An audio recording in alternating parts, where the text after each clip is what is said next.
Welcome to the Read, Talk, Grow podcast, where we explore health topics through books. In the same way that books can transport us to a different time, place, or culture, Read, Talk, Grow demonstrates how they can also give a new appreciation for health experiences.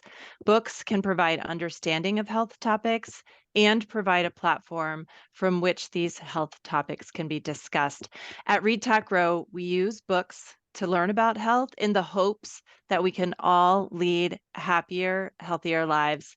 I'm your host, Dr. Denise Milstein. I'm an assistant professor of medicine at Mayo Clinic, where I practice women's health, internal medicine, and integrative medicine. I am always reading, and I love discussing books with my patients, my friends, my professional colleagues, and now with you. I am so excited about our book today, which is Have Dog Will Travel, A Poet's Journey by Stephen Kuusisto.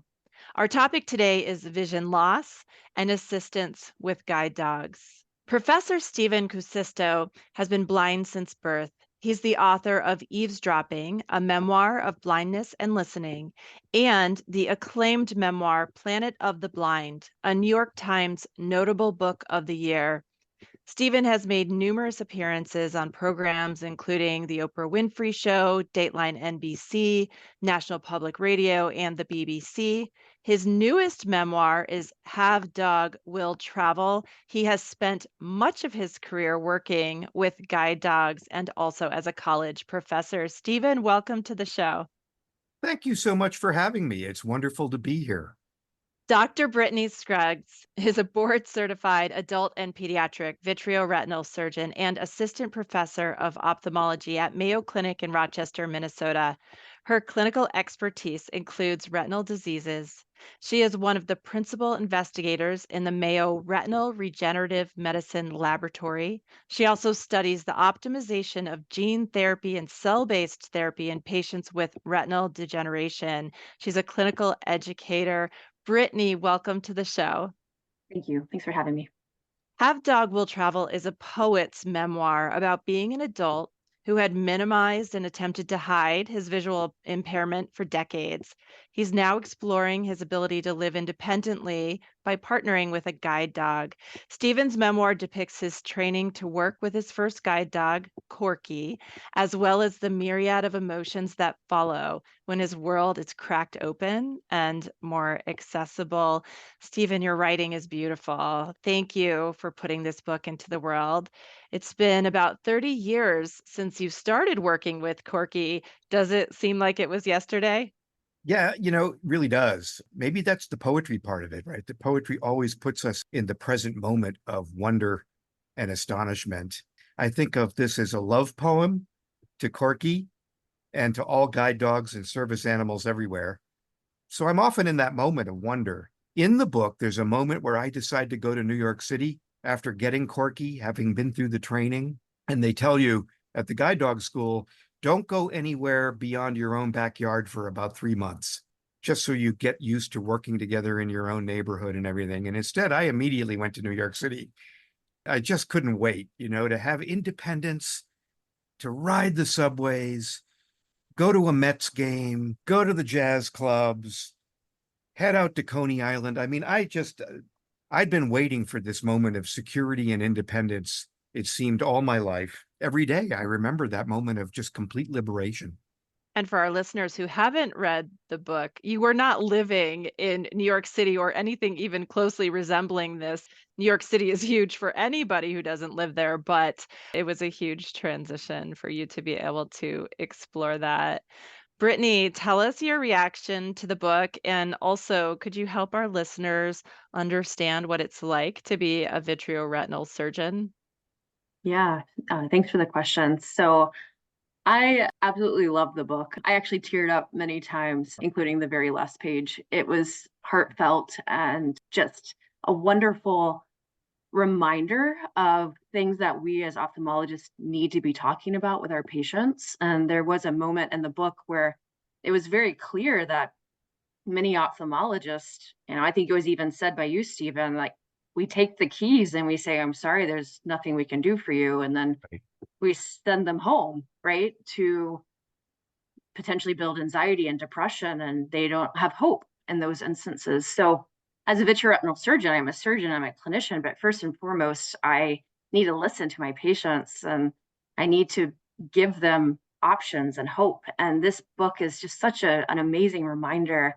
And one of the things I wrote down that I just thought was so powerful from you, Stephen, was that this gave you a dog-driven invitation to live your life full forward, which I wish all of my patients had that experience.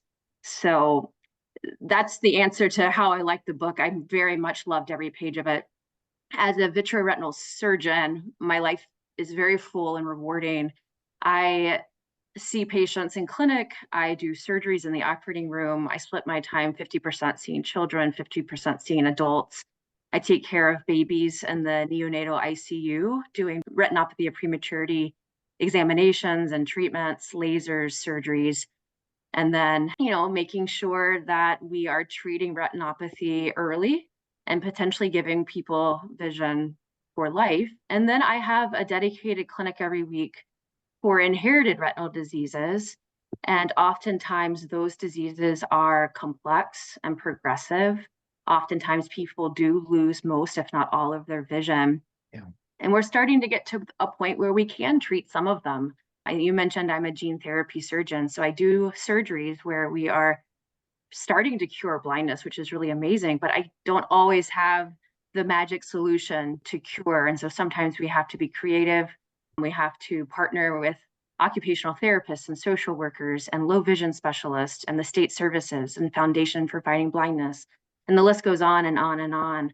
And I think one thing that maybe we don't think about often is these guide dog training schools, dog college, as you so fondly remembered. Yeah, I'm so thrilled to talk about this. This is something that's really important to me. Well, you're my hero, and all people who follow in your path are my heroes. Retinopathy of prematurity was, of course, very prevalent in the 1950s when I was born. It still persists today. Obviously, working on the front end, finding ways to cure blinding eye diseases is critically important. For the general public who might be listening to this, we are closer now than ever before in history to being able to solve blinding eye diseases. And the work of gene therapies and new technologies is bringing that hoped for end game ever closer. One of the things I like to say to eye doctors is that the worst thing you can tell a patient who is losing vision or has lost it is, I'm sorry, there's nothing more I can do for you. And there are three reasons why that's the case. One is that it sends that patient away and they simply won't follow up with eye care. Even people who have lost vision need eye care. Two, the landscape of what we can do, right, as medical professionals and advocates in curing or resolving eye disease, this is changing at a really, really supersonic speed. And so we want those people to be connected, because what happened yesterday may not be the case in terms of predicting what will happen tomorrow when it comes to curing blinding eye diseases. And the third reason is you just simply don't want to say that as a medical professional to anybody, right? You want to honor the whole being. And that whole being is not just a patient. They're also a father, a sister, a brother, a child, your neighbor, right? So those are my sort of three steps in thinking about the remarkable moment that we're in. I was at the Iowa Writers Workshop teaching nonfiction writing from 2008 to 2011 before moving to an appointment here at Syracuse University. But I worked very closely there with Dr. Edwin Stone and his team doing amazing research in the very areas that you're working, right? To gene therapies. Yeah, let's cure this thing, right? And I don't think the average citizen knows how close we really are. So that's just a little boosterism for contemporary ophthalmology and ophthalmic surgeons. If we lived in Finland, where my family comes from, if you go to the ophthalmologist and you've become a person with serious vision loss, one of the advantages of being in a country with organized healthcare and social services is that you don't fall between the cracks. So the ophthalmologist can tell you about the guide dog school and about the technology and about the job retraining and connect you with everybody. And we don't have that in the United States, really. I'd love to see us get to that point, but we don't. We have state agencies, we have private agencies, we have guide dog schools, but none of them are connected. There's no central portal. So people can disappear. They can go a long time without knowing what's available for them. Like guide dogs, for instance, are free. Anybody can get one who has, is legally blind. I think Um, maybe you need to say that again. Guide dogs are free. You guide make a dogs comment. guide dogs are free. And there are 12 guide dog schools in the United States. They're all 501c3 nonprofits. They're all fabulous. The first was called the Seeing Eye. They're in Morristown, New Jersey. Hence, we get that term Seeing Eye Dog. But then there's also Guide Dogs for the Blind. They're in San Rafael, California, just outside of San Francisco. Guiding Eyes for the Blind, where I have gotten my guide dogs, is just outside of New York City. There's also a fabulous guide dog school in Michigan called Leader Dogs for the Blind. I think they're in Rochester, Michigan. And then there are another 6 or 7 that are really, really good, and they're all free. They Which also, is so important for this population. I'm going to hit pause for 1 second because Brittni, I want to make sure our listeners understand what visual impairment, what blindness is. I think there's a misconception that blindness is complete absence of sight or seeing black, but this is not accurate for many patients. And would you just Correct. describe what that experience is? Yeah, thanks for the question. There are definitely misconceptions around this concept and definition, and there are actually several definitions of legal blindness. One is what people think of as visual acuity and what you can see on the chart, right? And so if you're 2200 or worse and you're better seeing eye, then it meets the definition of legal blindness. And for the audience, 2200, what that means is that you are standing at 20 feet from the chart, whereas a sighted person with no issues could stand at 200 feet and see the same sign with the same clarity. So that's what that number means. But visual acuity isn't the only part of vision. You also think about the actual peripheral fields and how much visual fields a patient has. So someone could actually be 20/20, which means their central vision is perfectly clear and they have good clarity right in the center, but they could be missing all of their peripheral field and be looking essentially through a straw. And that also is legal blindness because they have constricted peripheral fields that meet the legal standard. So, and then there everything in between of, I think in the book, Stephen, you mentioned that your vision loss is kind of like looking through Vaseline and you still can see things. You can still kind of guide and with a lot of effort, see colors and shapes and objects. So complete blindness does not mean lights out, and it means something different for every single person. I think this was also very well depicted, Stephen, when later in the book you're walking through the woods with Corky and somebody who observes you actually starts a rumor or comments that you're not really blind because you were walking with Corky with a leash. And I suspect this is not an uncommon issue when you're walking with a guide dog that people are suspicious when they can see you yeah. reading a sign or reacting to something. Most blind people that I know have been, accosted by someone saying, "You don't look blind."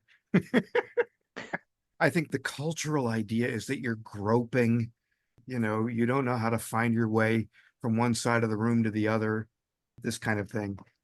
I've never met that blind person. So, yeah, that's part of that dynamic, right? That working with a guide dog, you're really confident and you're really going fast.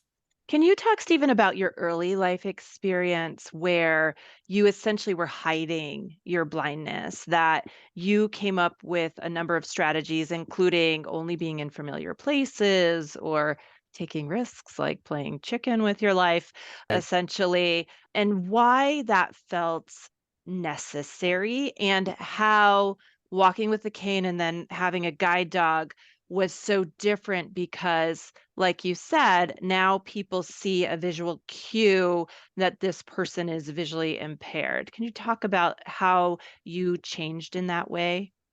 So in the book, I describe some of the prevalent cultural dynamics of America in the 50s and early 60s when it comes to thinking about disability and popular cultural representations of disability, right? Disability was seen as a tremendous misfortune, not just one of the dynamics of living a life. It was seen as a life-ending tragedy.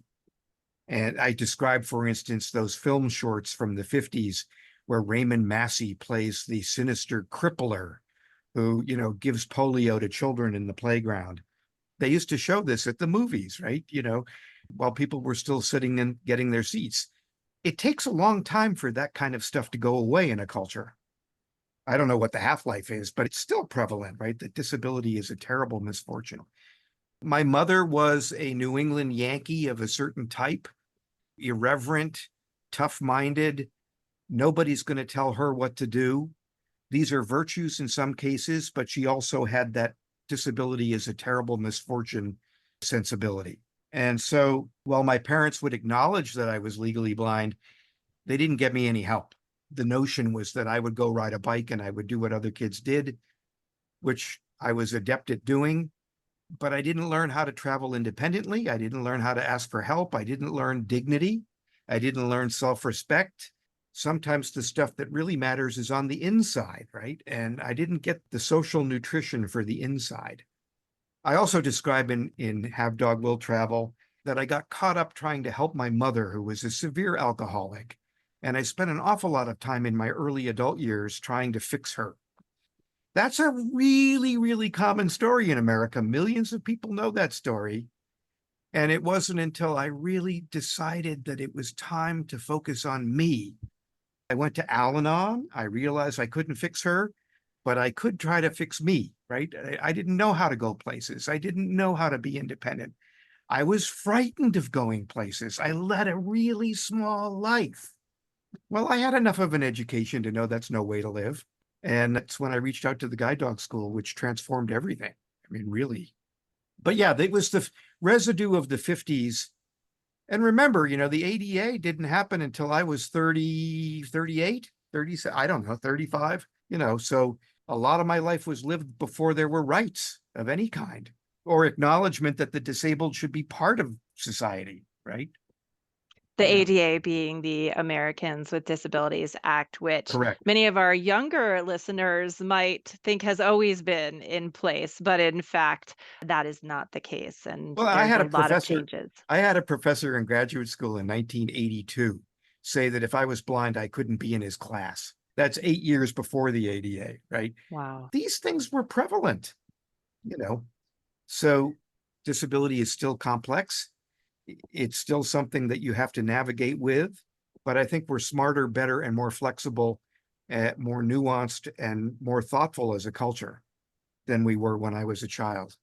All right, let's talk about the dogs. Brittni, Stephen arrives at the training center thinking he's going to be handed a dog who knows some commands and then be on his way. Their interactions are much more complex. When you're talking with patients about considering starting to work with a guide dog, is this a common misconception that you're seeing? Yeah, honestly, this book taught me a lot. I feel way more empowered as a physician to have these conversations now. So, first and foremost, thank you. I don't think that I knew how to have these conversations very well. I did watch a few documentaries a few years ago, which sounds ridiculous, but it did actually help me a lot understand how the training happened. And I think from watching those documentaries, that it informed me. So, my conversations have kind of been better in the last few years. But it's a complex conversation. And honestly, patients who have progressive or blinding retinal diseases, these are long appointments because you have a lot to talk about, right? You have to talk about not only the pathophysiology of the disease and why this is happening, what the prognosis is, but whether or not there's treatment. Do I need to sign them up for surgery, do laser? If there's not treatment, then what services do they need?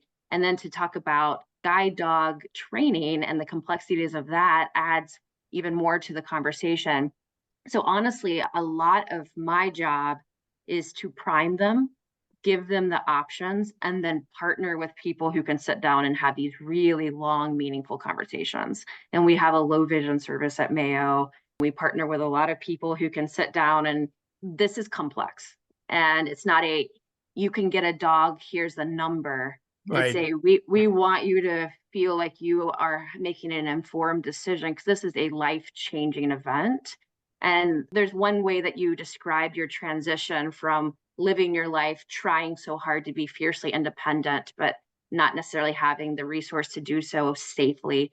And then that Right. transition to the dog, you said that you simply decided to breathe differently. And I really loved how you put that. But you also have to have this powerful system around you where you have support, and you know what you're getting yourself into. You have to put your life on hold to do the training. Your whole house is now completely different. Your way of life is different. So a lot of my patients can't do this. They can't put themselves in a situation that they can go through this training. And maybe my conversations will be different moving forward. I would love to hear from you, Stephen, for people who are living busy lives. How can we potentially empower them to go through this really meaningful experience, knowing it's life-changing, but really difficult, right? The training was really hard for you. It was like you went through school. Yeah, I think I called it a kibbutz at one point. You did it twice, actually. Yeah, yeah. Yeah, you go to the guide dog school and that you spend a couple of days with the trainers who have trained your dog, just walking around and talking, and they're getting to know you. And then, of course, there's a moment where you're paired with the dog that they have trained, that they think best matches your circumstances. Are you a fast walker? I am. Do you want to go to urban areas and travel a lot? Do you fly a lot? These sorts of things. They want to know that. They want you to have the dog that is going to be equal to your pace, but also relish, going strange places. And some people, they don't want to go beyond their own neighborhood. And they're still going to get a dog that can go to New York City or fly on an airplane. But there are dogs that are more likely to relish that, right? That kind of busy, energetic lifestyle. So they gave me Corky. Corky was extremely fast. In fact, she had gone out with another blind person, and he had to return her because she was too fast. So I was Corky's second date. All my guide dogs have been Speedy. So that's a circumstance, right? They're looking to try to pair you with the right partner, because you're going to be partners. You're going to be dancing partners. It's like Dancing with the Stars. But then there are these other issues too. They want to make sure that you and the dog really bond. The guide dog trainers call it turning over. The dog turns over its allegiance from its trainer, who it's gotten very close to really liking its new human partner. That can happen within a matter of days, as it did with me and Corky. It might take a couple of weeks. Maybe it'll take 3 months, right? The person goes home and the dog is still a little unsure about this person. Who knows? But that turning over really has to happen. That closeness has to happen. You have to become a six-legged creature. Some people go to the guide dog school and discover after a week or so of training that this isn't for them. And there's no harm, no foul, right? I mean, the guide dog school puts you back on the plane and sends you home. They pay for your travel.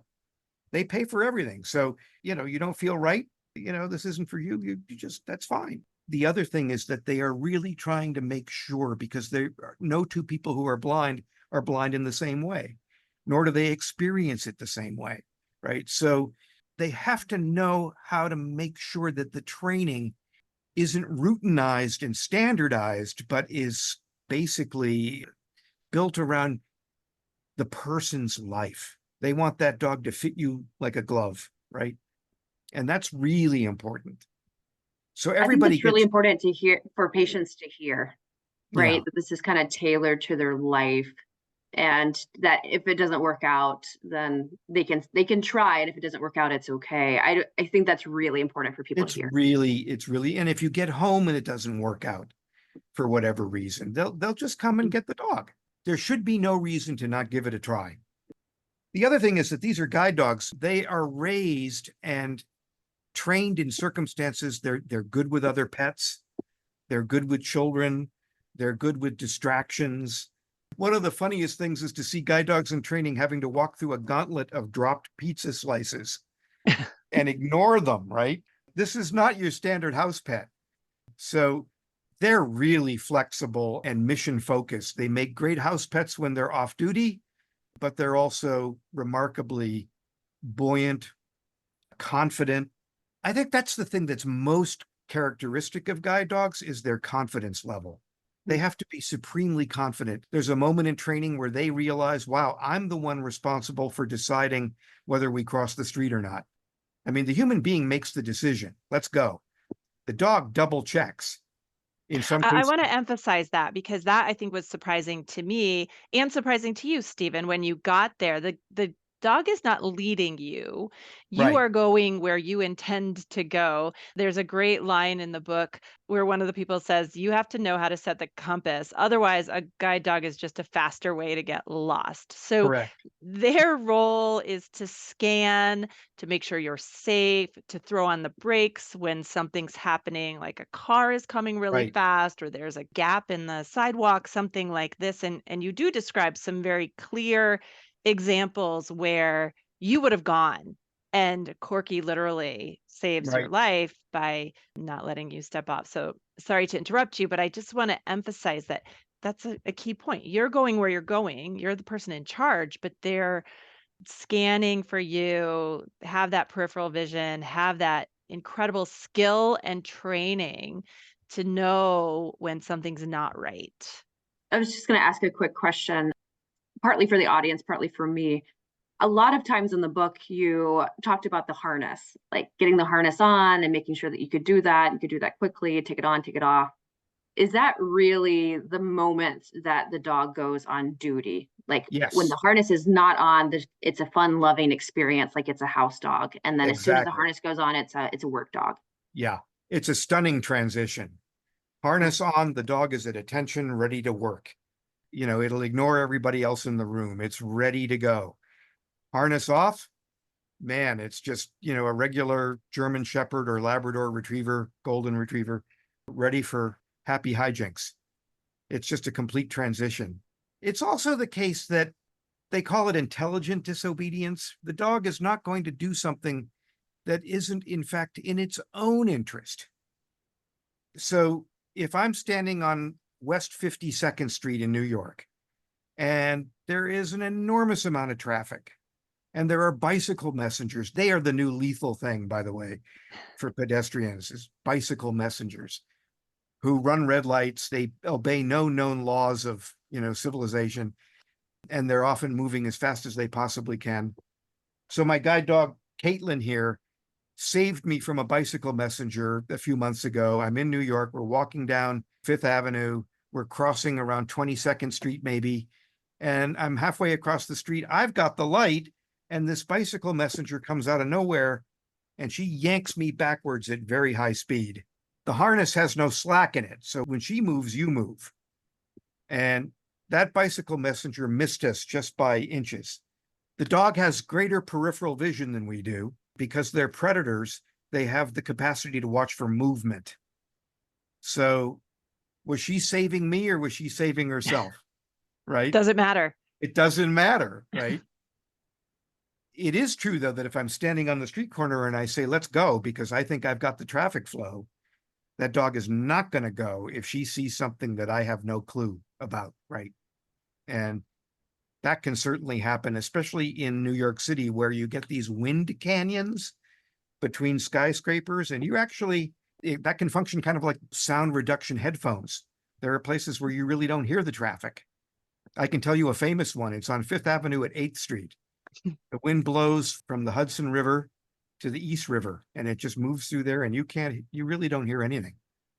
So you're really relying on the dog. Brittni, I really like that question because I think a lot of people will approach somebody with a guide dog thinking they should pet them or that they're drawn to the Right. dog. And you describe in the book quite clearly why when the dog is working, even if you consider yourself some sort of savant or dog whisperer, you are to respect the role of that dog because what they're doing is really important and actually really hard and takes all of their senses. Did I summarize that okay, Stephen?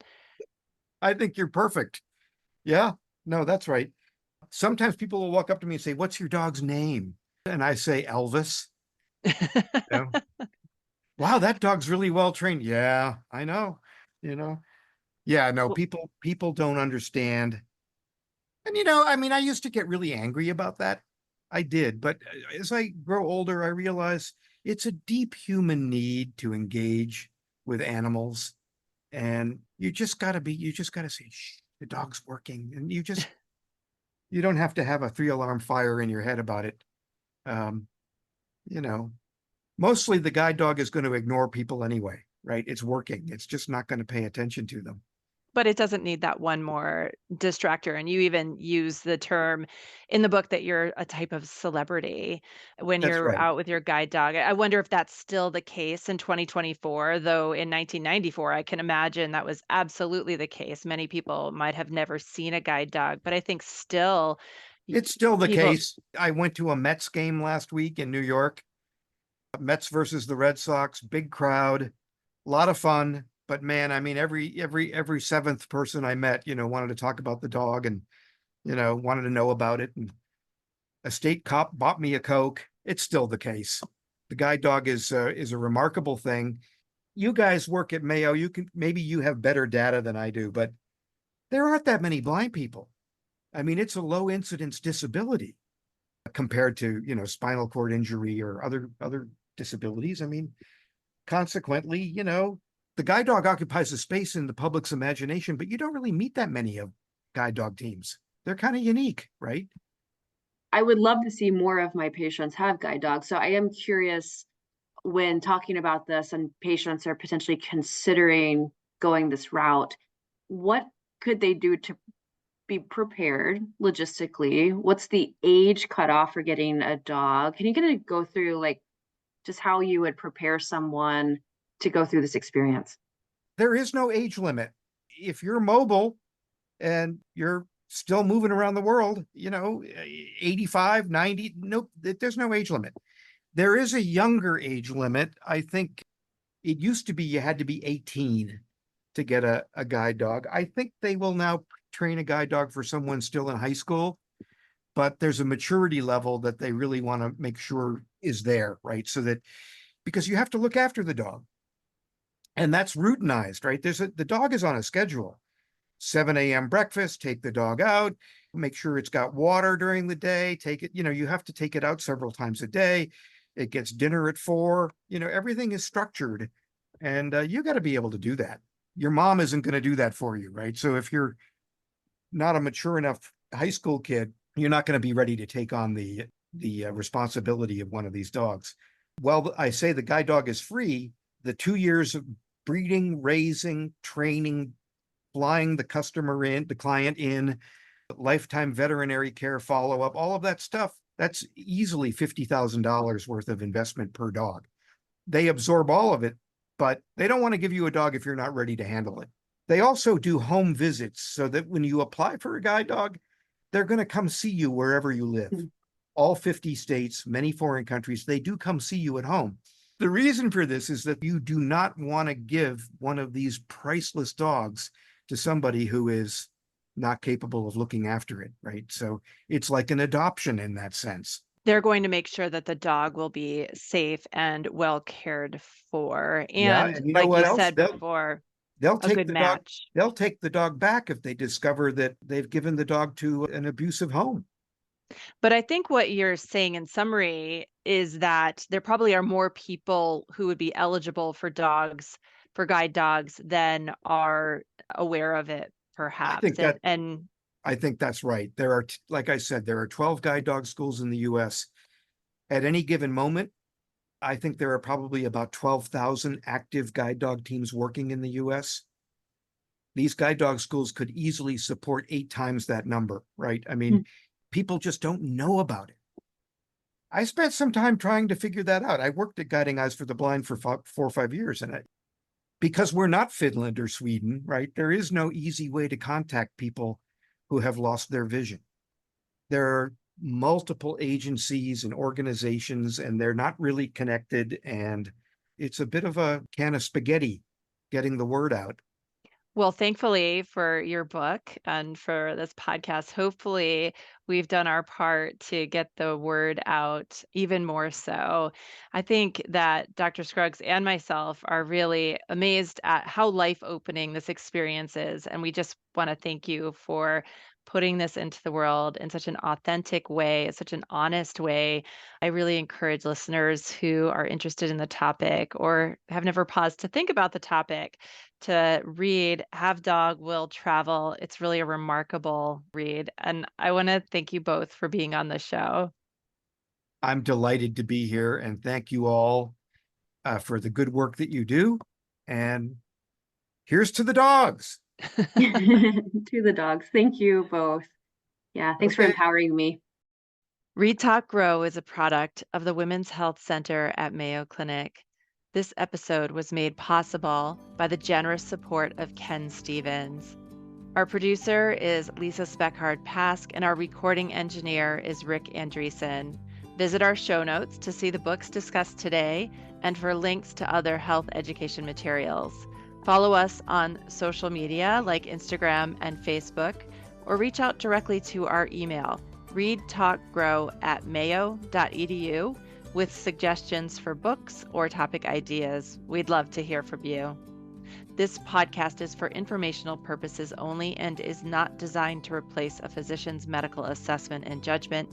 Information presented should not be relied on as medical advice. Please contact a healthcare professional for medical assistance if needed for questions pertaining to your own health. Keep reading, everyone.